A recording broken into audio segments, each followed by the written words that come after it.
Hey, good morning.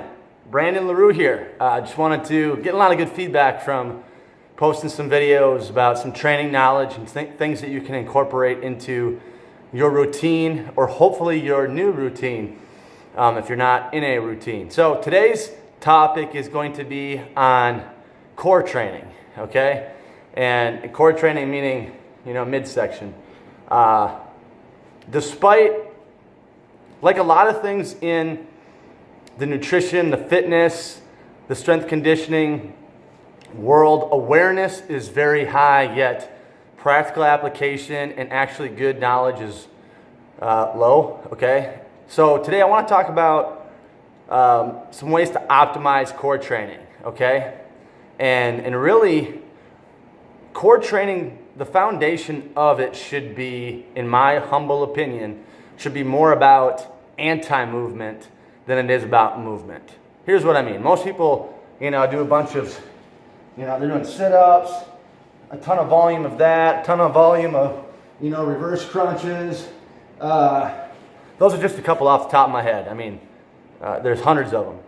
And without really developing a good foundation of core stability. So really, core training, the emphasis should be core stability, okay? And anti-movement, meaning the ability to transmit force through the trunk with minimal movement.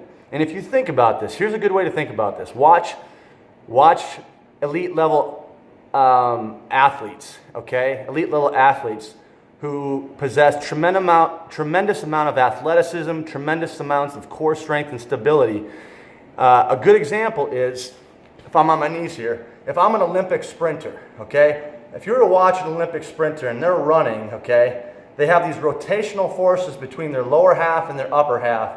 And if you were to watch their belly button, you're going to see that midsection, that trunk, as they're running, stays very stable. They're not going like this, right? That rotational force is stabilized through the midsection. And oftentimes they have a ripped six-pack, right? That's a combination of a lot of things. So don't think that what I'm about to share with you is going to give you a ripped six-pack. One of the best things you can do is learn how to eat right and supplement right if you want a good six-pack. Now, another good example is a baseball player, right? Okay? A baseball player, as he loads, strides, and swings, okay, if you'll notice his midsection, is there some rotation? Most of it's coming from the hips, okay? The rotation comes from the hips. It's not like they're swinging like this, they're not going, all right? It's their lower half, and the rotation comes here, so the belly button stays midline, okay? Stays midline with the hips and the torso, okay? So those are just a couple examples. You could go to golf too, okay? But I say that just to lay the foundation so you understand it's about core stability. So one of the exercises I've shown on here before is the correct way to do a plank. I'm not going to show that again. If you got questions on that, we can always tag you in the other video or just look for it.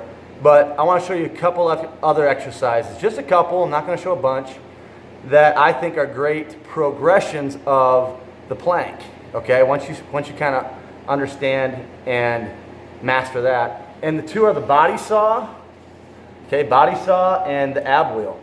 Okay, I think they're phenomenal. So we're going to show the body saw here real quick. So these are just moving discs. Okay, if you got carpet at home, you can go to Home Depot and buy these little discs, and they slide. They slide on the carpet real nice, and you can use these for a lot of different exercises to do at home. Or if you're a gym owner and you got carpet, these are great.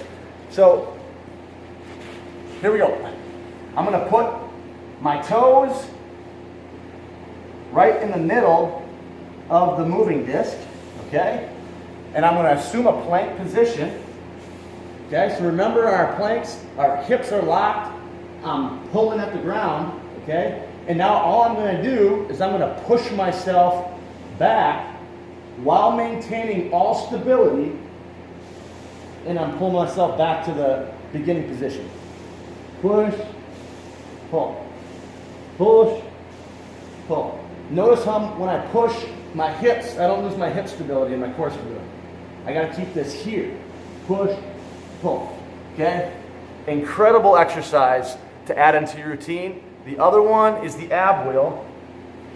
And I recommend starting with a large diameter first. The larger the diameter, the easier. And then you can work down to a smaller wheel, smaller diameter. These are tough. Okay? So, same concept, right? Look at my hips. I'm not starting here. I'm starting with my hips locked. My core is locked when my hips get locked. Okay? And then from here, I'm controlling the range of motion. I'm going only as far as my core stability will allow. If that's right here, meaning if I feel like I'm going to lose it, I don't go that far. I go through a range that I can control until we ultimately get full range.